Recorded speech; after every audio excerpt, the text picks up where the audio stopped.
Мы сейчас находимся на Крымском валу в Третьяковской галерее, и здесь готовится выставка Илья и Эмилия Кабаков «В будущее возьмут не всех». Как вы уже, наверное, поняли, я половина Ильи Эмилии Кабакова и Эмилия Кабаков. И делать инсталляцию очень трудно, рассказывать о ней еще труднее, особенно когда она не сделана, только в неделю в процессе работы. Вот мы сейчас пройдем с вами по этой выставке, я просто хочу сначала сказать такое маленькое предварительное вступление. Если кто-то не знает, что такое инсталляция, то инсталляция – это пространство, в котором мы полностью меняем полы, стены, мы перекрашиваем, мы создаем какой-то звук, добавляем, свет. То есть вы заходите в пространство, в котором вы уже не узнаете музей, а вы попадаете в мир Кабаковых, совершенно другими ощущениями и другой по времени даже. Наша задача такая, чтобы вы забыли о времени и забыли о пространстве, в котором вы находитесь. Я знаю, что сегодня очень все любят снимать селфи и очень любят разговаривать по телефону и весело беседовать во время музейной выставки. Мы очень будем просить в этом странном пространстве отключить свои телефоны или, по крайней мере, ими не пользоваться, не выставлять селфи, поскольку вы не пришли смотреть на себя, вы пришли смотреть на инсталляцию, в которой вы должны серьезно обратить внимание на то, что вы смотрите, а не то, как вы выглядите на фоне этих работ. Можете нас обвинять в старорежимности, или в тоталитарности, но да, мы тоталитарные. Значит, это первая комната, в которой будет только одна картина. Ну, как вы видите, она еще совершенно не готова, но поскольку она первая, мы ее закончим последней. Это будет пространство, в котором будут ранние картины. Значит, идея этой инсталляции будет такова, что мы создаем такой музей, в котором очень много разных вещей, много ранних картин, много поздних картин. Это путешествие по жизни художника, по его творчеству, по его страданиям, по страданиям, которые характерны для людей всего мира. Это не обязательно о советской системе, хотя, конечно, базируется на советской системе, но это также о самых элементарных чувствах людей, их страхах, их проблемах, их фобиях, их радостях маленьких, то есть человек, который создает себе музей. И вот сейчас мы как раз проходим пространство, которое только делается для музея, и пойдем в то, которое почти сделано. Ну, вы видите, как это делается. Строятся стены, потом они красятся. Вот мы сейчас попробуем здесь пройти. Довольно сложно все это. Не знаю, ли мы сумеем пройти, да, немножко осторожно. Окей, спасибо большое. И это будет вторая комната картин. Здесь все старые картины, то есть начало 60-х, конца 50-х, 70-х и даже 80-е 3 комнаты, в которых будут только картины развешаны. Дальше сейчас пространство, которое уже покрашено, еще не поставлен свет, мы сейчас туда зайдем, и тогда я объясню, что это такое.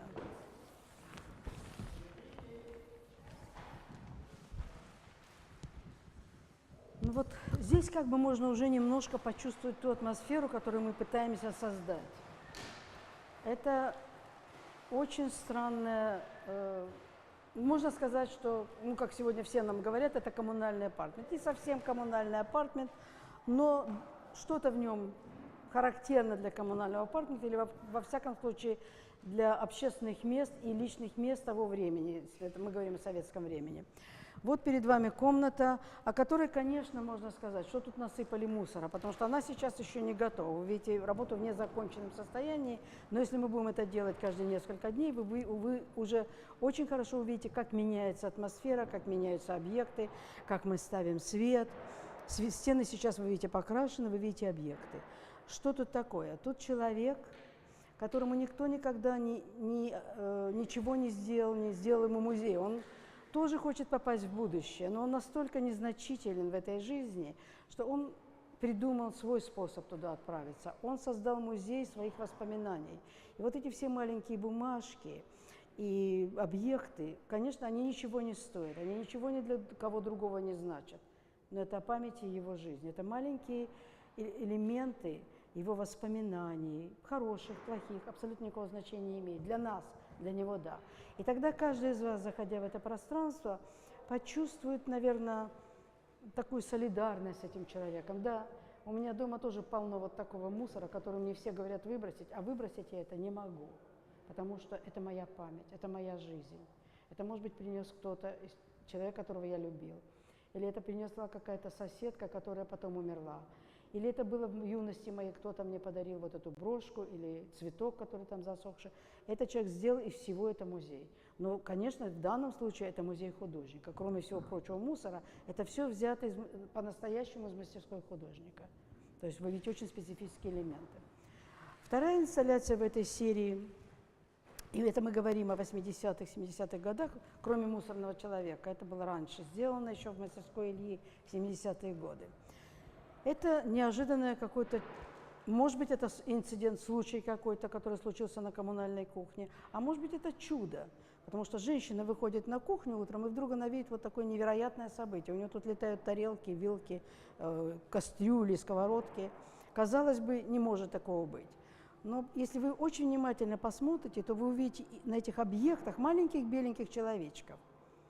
Значит, что они собой представляют? Ну, поскольку мы видим картины, мы можем сказать, может быть, это души художников, которые жили и ели, и готовили на этой кухне, а может быть, просто души жильцов коммунальной кухни, которые вот пришли сюда, и, может быть, и живут здесь постоянно, но в этот момент просто появились на этих объектах. Ну, привидения, но мы не верим в привидения, но все-таки вот они, видимо, существуют. Полуоткрытая дверь, висят картины, на которых тоже такие же кухонные объекты. Опять, не обращайте внимания, это незаконченные работы, они будут закончены. Одна из самых важных и самых интересных инсталляций человека, который улетел в космос. Он улетел, естественно, из коммунального апартамента, он как бы по изначальной версии, это 1984 года инсталляция. Изначальная версия того, что, конечно, ему надоела эта жизнь в тоталитарной системе. Ему надоела жизнь, может быть, в семье, может быть, в коммунальном апартаменте. И он технически, там, по-научному сообразил, что есть какие-то силы или какие-то волны, которые его вынесут, если он вылетит из этого апартамента, построив катапульту, он вылетит в космос, и там его унесет на другую планету или в другой мир. Варианты могут быть разные.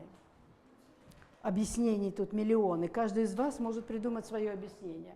Вот вы сейчас, пока еще можно зайти, вы зайти не сможете, когда придете как зрители. Мы заходим сюда, и мы видим дырку в потолке. Вот он каким-то образом сумел вылететь в этот космос. Я слышала несколько объяснений. Одно из которых было, что наши русские люди так любят Бога, что этот человек построил катапульту, вылетел в космос для того, чтобы быть ближе к Богу. Я считаю, что это абсолютно гениальное объяснение. Но оно является одним из очень многих, которые можно придумать. И опять-таки сюда зайти нельзя будет. Вы увидите комнату полуразрушенную человека, вся жизнь которого, во всяком случае, большая часть ее была отдана тому, чтобы построить именно эту катапульту и найти способ убежать от этой реальности. И от реальности можно убежать разными способами. Он нашел способ убежать в космос. Это вот как бы такое все пространство, которое будет очень своеобразным, очень пессимистичным, я бы уже сказала, но все-таки дает какую-то надежду побега и исчезновения. Ну, опять возвращаемся в комнату картин и проходим дальше. Как я уже сказала, очень трудно объяснять то, чего нет. То есть я вам сейчас рассказываю как бы сказку, которая пока еще не существует. Здесь у нас будут... что у нас здесь будет? Надо подумать, что-то у нас здесь будет. Я думаю, что тоже картины будут. Поскольку сейчас мы еще не совсем распределили по пространству, где мы будем. Дальше мы проходим в очень большую комнату. Она готова, но в ней пока еще не привезли картины. И не сделали тот музей, в котором эти картины будут висеть. Значит, здесь легенда, и я хочу сразу предупредить. Во всех инсталляциях будет текст, и мы очень просим внимательно читать тексты, потому что, конечно, вы можете давать все свои интерпретации, но тексты очень важны. Русское визуальное искусство, особенно русский концептуализм, базируется на текстах, он очень сильно связан с русской литературой, поэтому, пожалуйста, читайте. В данном случае вы не только зрители, вы еще и читатели. Здесь будут 3 огромные картины, старые картины, начала 80-х годов, на которых по легенде, как бы, неожиданно появились маленькие белые человечки. Опять мы возвращаемся к этим душам, опять мы возвращаемся к этим белым человечкам. Значит, естественно, души художников, которые пришли в музей, которые теперь путешествуют по картине. Поставлен забор, в нем прорези, через бинокли вы будете наблюдать за движением белых человечков. Если вы видите, как они двигаются, пожалуйста, нам сообщите, это очень важно. И мы очень просим бинокли не крутить, потому что если вы их скрутите, то остальные зрители не увидят белых человечков. Будут, так сказать, беспомощно вертеть дальше бинокль и ничего не видя при этом. Дальше мы проходим в следующую комнату, и в этой комнате у нас будут модели. Я сейчас не буду объяснять, какие модели, потому что мы, когда привезут эти модели, тогда в следующий раз мы вам расскажем об этих моделях. Ну и я даже не знаю, идти нам дальше пока или не идти нам дальше, потому что, может быть, мы оставим на следующий раз что-то. У нас есть какие-то мистические залы, которые мы можем с вами посмотреть в следующий раз. И вот так день за днем все меняется. Даже каждые несколько часов, не только каждые несколько дней, но каждые несколько часов. Работает очень много людей, каждый занят своим делом. И вплоть до того, что если нам нужно будет работать ночью, мы работаем ночью. Но это так, как делаются вот такие большие инсталляции, такие большие проекты. То есть мы полностью перекраиваем музей, мы полностью меняем пространство. И единственное, что я могу гарантировать в данном случае, это то, что такого никто никогда не видел еще здесь, такого размера выставку, и именно с такими разными по характеру, по времени, по ситуациям и по замыслам, инсталляциями и даже картинами. Ну, на этом мы на сегодня заканчиваем, и мы уходим. Так что я только могу поблагодарить и пригласить на следующий раз, на следующий проход, когда мы уже будем иметь больше экспонатов и более установленную атмосферу.